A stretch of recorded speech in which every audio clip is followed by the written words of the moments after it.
ቤቴን ፈወሰው። ና ልጄን ልትፈውስ ወደ ቤቴ ና ጋበዘው። አሁን አንተ ካልመጣይ ቤቴ ምን አይሆንም? አይፈወስም። ልጄም አትፈወስም። እኔ አሁን የምፈልገው ማንም ሳይሆን አንተን ነው። ና አለው። ኢየሱስን ወደ ቤቱ ጋበዘው። ኢየሱስም ገባ፣ ሄደ። ኢየሱስ ጋር እንዳይጠጋ የሚከለክል አልፎ ሄደ። እግዚአብሔር ቤታችሁን ሊፈውስ፣ መንገድን ሊፈውስ፣ የሰዎች ወሬን ሳያዳምጥ ይሄዳል።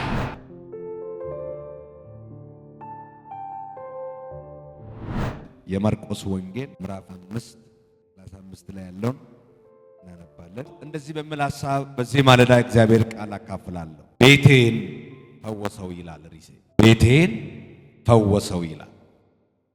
እንደምታውቁት የኛ ቤት መፈወስ ያለበት በእግዚአብሔር ምሕረት፣ በእግዚአብሔር ቸርነት፣ በእግዚአብሔር ኃይል። ብዙ ሰዎች አምላክ አያይህም አይጎበኝም ልል ይችላል። እኔ ግን ዛሬ በዚህ ማለዳ የሰማሁት መልእክት ቤታችን የሚፈውስ አምላክ አለን። መንገዶቻችን የምንፈውስ አምላክ አለን። ፈወሰ። ቤቶቻችሁ ይፈወስ፣ መንገዶቻችሁ ይፈወስ። በእግዚአብሔር የጀመራችሁ ራእያችሁ ይፈወስ፣ ልጆቻችሁ ይፈወስ። አሜን አሜን። የሚገርም ነገር በዚህ ቦታ ላይ እግዚአብሔር ቃል ሲናገር ኢየሱስ ከማን ጋር ሲነጋገሩ? ከሰውየው ከምኩራቡ አለቃው ጋር ሲነጋገሩት አዩት፣ መጡት። ከዛን ምን ማለት ጀመሩ? መምህርን አታድክም፣ ልጅቱ ሞታለችና አሉት። ኢየሱስ ግን እንደዚህ አለው፣ አይ የሚሆነው አሁን የሞተው ነገር ሳይሆን እምነት ያስፈልጋል አለ። እኔ አንድ መልእክት እናገራቸዋለሁ።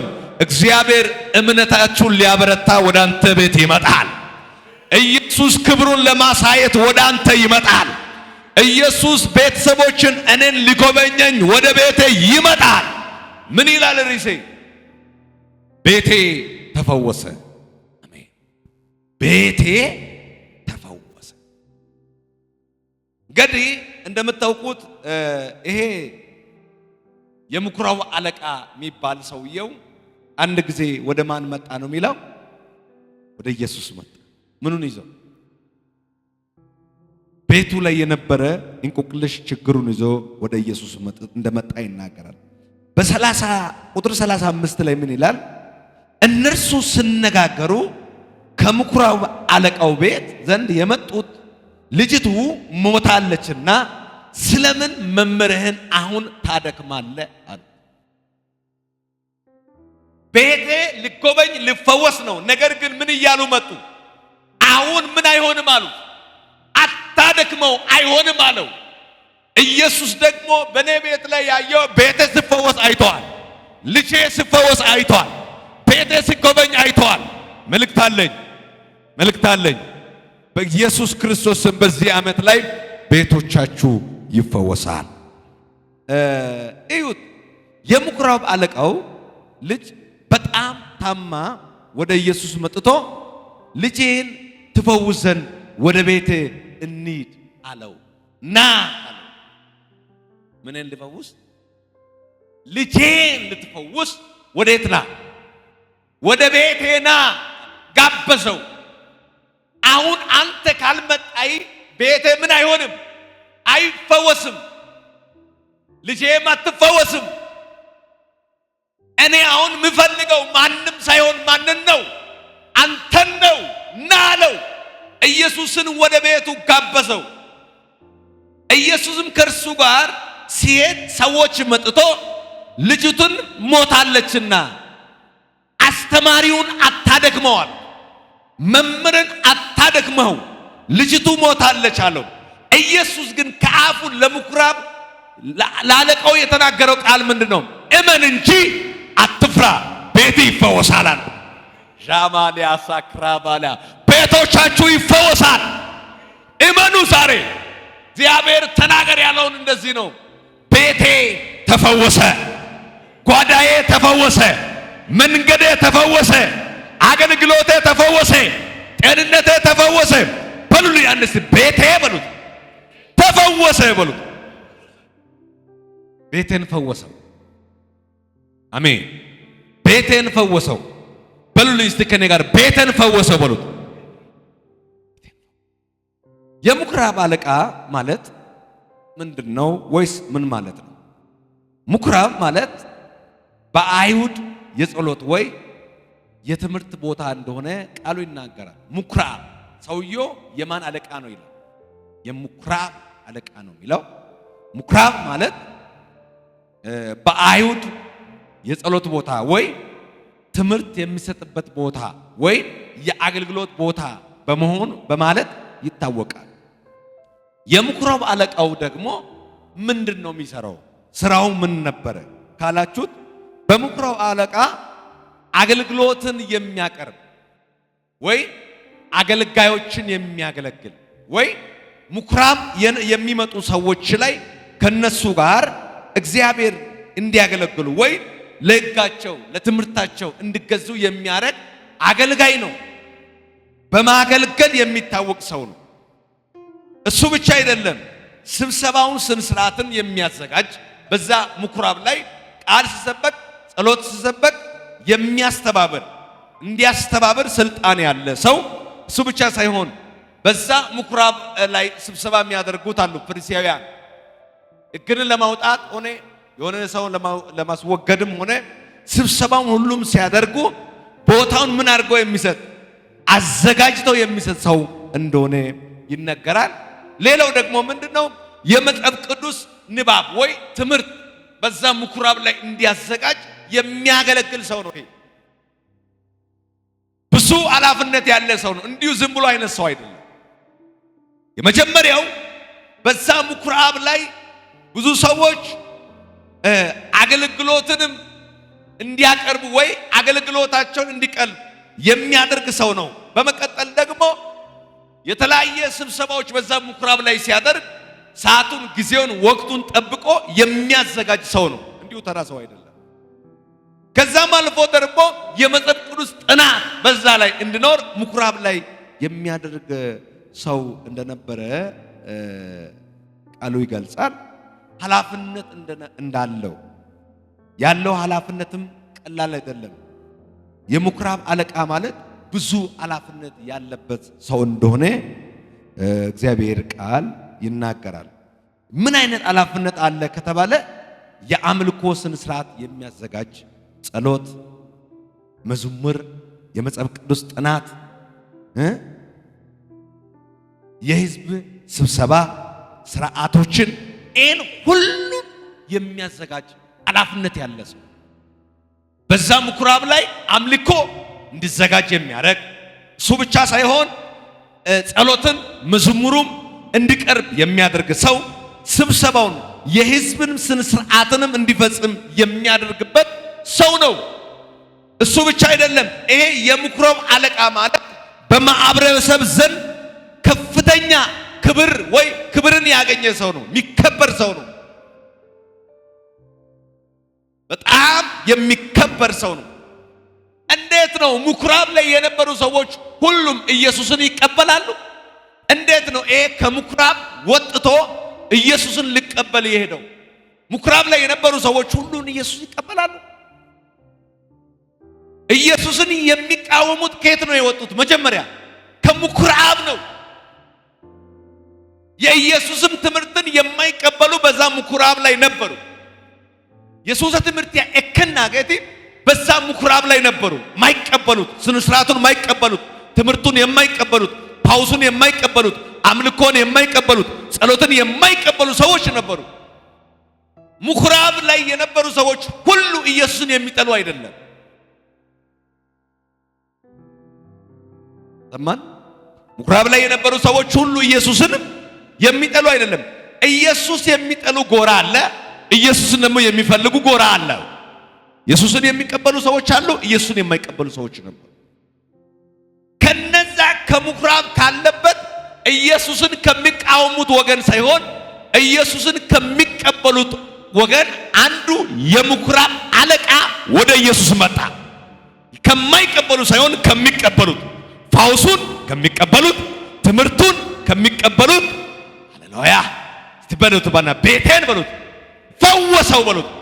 ዛሬ በኢየሱስ ስም ቤቶቻችሁን ይፈውሳል።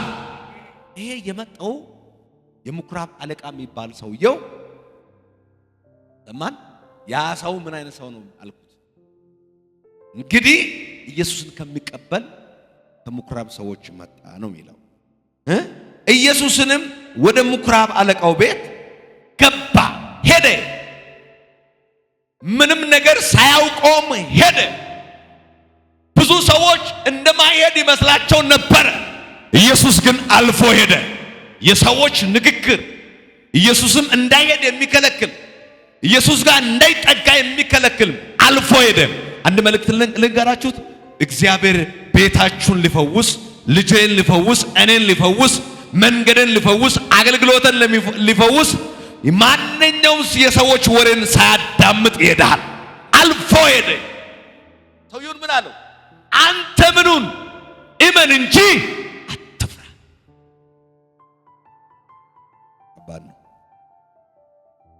ይህ ክፍል ዋና መልእክት አንድ ሶስት ነገር እናያለን። በዚህ ክፍል በዚህ በማርቆስ ወንጌል ምዕራፍ 5 ላይ ቁጥር 35 ታች ላይ ያለው መልእክት ዋና አንድ ሶስት ሐሳቦች ወይ ሶስት ነጥብ እናያለን። አንደኛ እምነት በችግር ጊዜ። በዚህ ቦታ ላይ የምናየው በጣም ሰውየው መጀመሪያ ኢየሱስ ጋር እየመጣ ምን ሆኖ ነው የመጣው? አምኖ ነው የመጣው። ኢየሱስ ምን እንደሆነ የእርዳታ ድርጅት ኃላፊ መሆኑን አይደለም፣ አዳኝ እንደሆነ፣ ፈዋሽ እንደሆነ፣ ቤቱን ላለ ያለው ችግር ላይ የኢየሱስ ቃል የሚፈውስ እንደሆነ እየመጣ የምኩራቡ አለቃ ምን ሆኖ ነው የመጣው? አምኖ ነው የመጣው። ወዳጆች ኢየሱስ ጋር ስትመጣችሁ አምናችሁ ነው። እሱ እንደ አጎቴ አይደለም። ኢየሱስ እንደ አክስትሽ አይደለም፣ እንደ አባት፣ እንደ እናት፣ እንደ ታላቅ ወንድም አይደለም። ኢየሱስ ጋር ስትመጣ ግን አምነና። እኔ በዚህ ማለዳ አመንኩኝ ቤቴን ይፈውሳል። በዚህ ማለዳ አመንኩኝ መንገዴን ይፈውሳል። በዚህ ማለዳ አመንኩኝ አገልግሎቴን ይፈውሳል። አምነና። እምነት በችግር ጊዜ ያልኩበት ምክንያት መጀመሪያ ኢየሱስ ጋር የምኩራቡ አለቃ ኢየሱስ ጋር ስመጣ ምን እንዳለ አምኖ ነው የመጣው። ኢየሱስ ጋር ፈውስ፣ ረፍት እንዳለ ኢየሱስንም አትፍራ እመን ብቻ ያለበት ትልቁ ምክንያት ይህ ማለት ችግር ብቻ ሳይሆን ኢየሱስ የሚፈውስ ከችግር የሚያወጣ አምላክ እንደሆነ ስለሚያውቅ ምን ነው ኢማን በኢየሱስ ክርስቶስም በዚህ ማለዳ ላይ እምነታችሁ ይጨመር። ምን ሆናለ? ኢማን እንጂ አትፍራ። ወዳጆች የምኩራቡ አለቃ ከቤት ሲመጣ ምን ነው የሰማው? መታመሙን አይቶ ነው የመጣው። ግን በጤና ስለታመመች ከሞትና ከህይወት መካከል መሃል ላይ ነው ያለው። ግን አመነው። ኢየሱስ ጋር ከመጣው በኋላ ከተናገርኩኝ በኋላ ምንም ነገር ቢፈጠርም እንኳን ቤተን ይፈውሳል ብሎ አምኗል። አሜን አሜን አሜን። ቤተን ፈውሷል። ቤታችሁን ይፈውስ። በዚህ ቃል መሰረት እግዚአብሔር የምኩራቡ አለቃው ቤት ፈወሰ። የእናንተ ቤትን ይፈውስ። አንድ ጌታ ሆይ በሉት ባካችሁ፣ ቤቴን ፈውሰው በሉት። በእናታችሁ ከፍ አድርጋችሁ ጌታ ሆይ በሉት። አገልግሎቴን ፈውሰው በሉት። ዛሬ እግዚአብሔር በዚህ ቃል ቤቶቻችሁን ይፈውሳል። አሜን። ና ኢየሱስ ከምን ያለፈ አምላክ እንደሆነ እምነት ላለው ሰው ከችግር ያለፈ እንደሆነ ለማሳየት ኢየሱስ ሰውየውን ምን አለዋል? እመን እንጂ አትፍራ። አሁን እምነት እንዲተው ነው የሰዎች ንግግር የምኩራቡ አለቃ ኢየሱስ ጋር አምኖ የመጣውን እምነቱ ምን እንዲሆን ነው? እንዲተው ነው። ይፈውሳል ብሎ አምኖ መጥቷል። አሁን ደግሞ ምን የሚል መጥቷል? ሞቷል የሚለው ምኑን የሚያሳጣ? እምነትን የሚያሳጣ መጣ። ኢየሱስ የሰውየው እምነትን ስላየ አይ የነሱ ሳይሆን አንተ እመናል፣ በሞተው ነገር ላይ አንተ እመናል፣ ባለቀው ጉዳይ ላይ አንተ እመናል። እስቲ እጆቻችሁ ከፍ አድርጋችሁ እግዚአብሔር ሆይ እምነት ስጠኝ በሉት። አሜን አሜን። ምን ይስጠን? ሁለተኛ ኢየሱስ ከሞት በላይ ስልጣን ያለው መሆኑን ያሳያል። ይሄ ክፍል ከሞት በላይ ስልጣን እንዳለው የሚያሳይ ክፍል። ከምን ስልጣን? ከሞት በላይ። ለሞት ስልጣን አለው የለም? እናንተ ጋር የለም። ለሞት የተሰጠው ስልጣን አለው። ገዳይ ነው። ግን የኢየሱስ ስልጣን ከምን ስልጣን በላይ እንደሆነ ከሞት ስልጣን በላይ። እኔ ቤተን ፈወሰው ያልኩበት ምክንያት ምንድነው? እኔ ያመንኩት አምላክ ከሞት ስልጣን በላይ ነው። ለሞት ስልጣን አለው አይደለ? የኔ አምላክ ያመንኩት የተከተልኩት የሰበኩት ኢየሱስ ያልኩበት ያ ኢየሱስ ከሞት በላይ ስልጣን አለው። አንደ በልኝ ከሞት በሉ በላይ በሉ ስልጣን አለው። ለማን? ለጋድ። ስለዚህ ነው ምን አለው ሰውየው? ኢመንጃ። እነሱ ምኑን ሰበኩ? ሉክ እነሱ ምኑን ሰበኩ? ሞቱን ሰበኩት። ኢየሱስ ደግሞ ምኑን ሰበከ? እምነቱን ሰበከ። ሻንያስ በዚህ ማለዳ በሞተባችሁ ጉዳይ ላይ እምነታችሁ ይሰበክ። አንድ ሰው ከኔ ጋር ከፍ አድርጎቻችሁ አይኖቻችሁን ጨፍናችሁ ኢየሱስ በሉት ባካችሁ። አንድ በሉን ከኔ ጋር ኢየሱስ በሉት። ኢየሱስ ምን ሰበከው? እምነቱን ሰበከ። ሰዎች ምን ሆነ? ሞተዋል። ተስፋ ኢየሱስ ደግሞ ኢመን እንጂ አትፍራ ያለበት ትልቁ ምክንያት ምኑን ለማሳየት እሱ ከሞት በላይ ነው። እስቲ አንዴ ኢየሱስ በሉት። ይሄ ሁሉ ሰው የሞተ ነው እንደ አውሩት ባካ። ኢየሱስ በሉት። ከሞት በላይ ነው በሉት። ከምን? አንተ የምታመልከው አምላክ፣ አንቺ የምትከተየው አምላክ እና እኛ የምናመልከው አምላክ ከሞት በላይ ነው። አሜን። ዛሬ እምነታቸውን ለማሳጣት የመጣ ሰይጣን ይስማ። የኔ አምላክ ከሞት በላይ ነው። ኢየሱስ ከምን በላይ እንደሆነ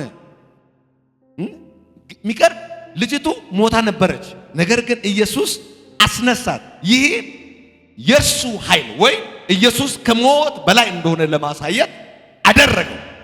አሜን። ስመጣ ምን ሆናለች? ሞታለች። እመን። ዛሬ በሞታችሁ ነገር ላይ እመን። የነገሮቻችሁ በጠፋችሁ ጉዳይ ላይ እመኑ፣ ይነሳል። እስቲ አንድ በሉት፣ ቤቴን በሉት ፈወሰው በሉት። ሶስተኛ ኢየሱስ ወደ ቤት ስመጣ ይላል። ሶስተኛ ኢየሱስ ወደ ቤት ስመጣ። ወዳጆች የእናንተ ቤት ትላልቅ ሰዎች ከሚመጣ ኢየሱስ ይምጣ። በኢየሱስ ስም እስቲ ከኔ ጋር በሉት። ሶስተኛ ሐሳብ ኢየሱስ በሉት ወደ ቤቴ ስመጣ ቤት ይፈወሳል፣ ልጆቹ ይፈወሳል፣ አእምሮ ይፈወሳል። ማን ወደ ቤት ስመጣ? አንድ ሰው ከኔ ጋር ኢየሱስ በሉት ወደ ቤቴና ኢየሱስ ወደ አገልግሎቴና በልልኝ ኢየሱስ። እኔ ጌታ ድምፅ እየሰማኝ ነው። ዛሬ ወደ ቤታችሁ ይመጣል። ኢየሱስ ከመጣ በኋላ አቅርብርሞ አይድም፣ ቤትን ፈውሶ ይሄዳል። የኔ ቤት መፈወስ አለብኝ። ከኔ ጋር ቤታችሁ መፈወስ ያለበት ሰው አለ? የኔ ቤት መፈወስ አለበት። የኔ አገልግሎት መፈወስ አለበት። የኔ መንገድ መፈወስ አለበት። እኔ የሚሄድበት አቅጣጫ መፈወስ አለብኝ። ሊሳኔ መፈወስ አለብኝ። ዝማሬ መፈወስ አለብኝ። ስብከቴ መፈወስ አለብኝ። አንድ ሰው ከኔ ጋር ባክ ኢየሱስ በሉት። እዩት። ሶስተኛ ሐሳብ ኢየሱስ ወደ ቤቱ ስመጣ። እዚህ ላይ ትልቁ ነገር ምንድን ነው? ሰውየው መጀመሪያ ማንን እየጋበዘ መጣ? ደግሞ የመጡ ሰዎች ኢየሱስ ምን እንዳይሆን ነገሩት። ሞታል። አው ልትሞት ትችላለች፣ ግን ኢየሱስ ወደ ቤቴ ሲመጣ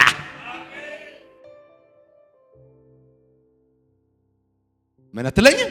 ልክ ነው። ሰዎች ያወሩት ልክ ነው። ልጅቱ ምን ሆናለች? አርፋለች፣ ሞታለች። ልክ ነው። አይ እኔ ግን የማምነው ኢየሱስ ወደ ቤቴ ሲመጣ አንደ በሉት ማለት ኢየሱስ በሉት ወደ ቤቴ ሲመጣ እዩት። ኢየሱስ ወደ ቤት ሲመጣ የሚሆነው ኢየሱስ የቤተሰብ ሐዘን ወደ ደስታው የሚለውጥ አምላክ፣ ያለቀው ጉዳይ ከእንደገና የሚያድስ አምላክ ነው። በልልኝ ባካችሁ ዛሬ በል ባከ ሰምቻለሁ በል ኢየሱስ ወደ ቤቴ መጣ በሉት። ለዚህ ነው መሰለ ዘማረ ኢየሱስ ቤቴ ሲገባ ይኸውልህ የሚቀርም ነገር አሁን ኢየሱስ ቤት ሲገባ የሚያደርገው ነገር ምንድነው? ሐዘንን ደስታ ይቀይራል። የምኩራቡ አለቃው ቤት ምን አለ? ሐዘን አለ፣ ጭንቅ አለ፣ ጩኸት አለ። ኢየሱስ ግን ሲመጣ ሐዘንን ወደ ደስታ ጋብዙት። ይሄን አምላክ አሜን። ለዚህ ነው እኔ ከምኩራቡ አለቃው ወዲህ ወሰድኩኝ። እኔ ከምኩራቡ አለቃው ቤት ወሰድኩኝ። ልክ ነው። ምኩራቡ አለቃ ምን አለ? ቤቴን ፈወሰው። ቤታችሁ ይፈወስ። እዩት። ሰዎች ለምን ኢየሱስ ወደ ቤቱ እንዳይሄድ ከለከሉ? መምህርን ምን አታርግ አታድክመው እያሉ ለምን ከለከሉት? ምክንያቱስ እቺን በጣም ነጥብ ስሙ። ምክንያቱስ ኢየሱስ ለምን ከለከሉት? እነዛ ሰዎች መምህርን ምን አታርገው ለምን ከለከሉት? እቺን ምክንያት በደንብ ስሙ። ምክንያቱም ልጅቱ እንደሞተች አምኗል። ስለዚህ መፍትሄ የለም ብሎ አስቧል። አንደኛው ልጅቱ ሞታለች። እንደሞተች ምን ሆኑት? አመኑት፣ ገነዟት፣ አቅለሉሏት። በአይሁድ ሕግ ላይ ሰው ሲሞት የሚደረግ ነገር አድርጎ ጨርሶ ነው የመጡት። ስለዚህ መፍትሄ የለም ብሎ ስላሰቡት መምህርን ምን አታድርጉ? አይ በነ ጉዳይ ላይ መፍትሄ አለ ያሉበት ትልቁ ምክንያት፣ ኢየሱስን የከለከሉበት ትልቁ ምክንያት ምንድነው ሲባል ልጅቱን ምን እንደሆነች አምኗል። እንደሞተች አይቷል፣ አምኗል። ከሞተ በኋላ ምን እንደሌለ ደግሞ ያውቃሉ። መፍትሄ እንደሌለ ስላወቁ ምን አደረጉት ይላል? አሰቡትና አታደክሟል። ሌላው ኢየሱስ ፈውስ ብቻ እንጂ የሞተ ያስነሳል የምላቸው እምነት አልነበረባቸው። ሌላ የመጀመሪያው ከሞተ በኋላ ሌላ መፍትሄ እንደሌለ ስላመኑ፣ ሁለተኛ ሌላው ኢየሱስ ፈውስ ብቻ እንጂ የሞተን ማስነሳት እንደማይችል አምኑ።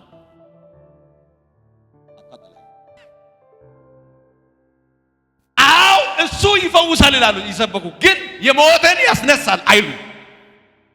አው እሱ ከሆነ ነገር ይፈውሳል የምላቸው እምነት አላቸው፣ ግን የሞተን ያስነሳል የምላቸው እምነት አይ ዛሬ አምኛለሁ የሞተ ነገር አለ ያስነሳል። እኔ ያመንኩት ነው ያንተ ያላልኩ። አው ሰዎች ኢየሱስን አታደክሙ ያለበት ትልቁ ምክንያት እሱ ይፈውሳል እንጂ የሞተ አይ እኔ ደግሞ ያመንኩት የሞተውም ዛሬ ያስነሳል። ስታንዳማይ ከነጋ ጮክ አድርጋችሁ የሞተም ይነሳል በልባከ እግዚአብሔር እነሱ ዝም ብሏል። ለኔ ይሁንልኝ። እዩት ምን ኢየሱስ መፈወሱ ብቻ እንጂ የሞተ የሚያስነሳ እንዳልሆነ ስላመኑ። ሌላ የኢየሱስ አገልግሎት እንዳይሰማ ወይ እንዳያዳምጥ ወይ የሆነ ታምራትን ካደረገ በኋላ ምኩራብ ላይ ኢየሱስን የማይቀበሉት ወገኖች አሉ አይደለም? እነሱም ጭምር ወደ ኢየሱስ ትምህርትና ወደ ታምራቱ እንዳይመጣ አሉ። እንደዚህ ሁለት ወገኖች ነው ያሉት። ኢየሱስ ምን ከሆነ በኋላ ያችን ልጅ ካስነሳ በኋላ ሕይወትን ከሰጠ በኋላ የኛ አምላክ ነው ብሎ የማይቀበሉ ወገኖች ወደ ማን ይመጣሉ? ወደ ኢየሱስ ትምህርትና ፈውሶች ስለሚመጣ እንዳይመጣ ብሎ ከለከሉት። ሌላ ተስፋ በጭራሽ ቆረጡ። ስለዛ ነው ኢየሱስ ግን አይዞ አትፍራ እመን እንጂ አለው። ሲመጡት ይላል አካባቢው ላይ የመሉ ሰዎች ምን ይሆኑ ነበር? ሲንጫጩ ነበር፣ ሲያለቅሱ ነበር። እሱ ደግሞ ለምን ታለቅሳላችሁ? ለምን ትንጫጫላችሁ? ልጅቱ አልሞተችም። ማጃስ ካራቦነ ይሄ ቤት አልሞተም። ዛሬ በኢየሱስም በዚህ ማለዳ ልንገር፣ ቤታችሁ አልሞተም።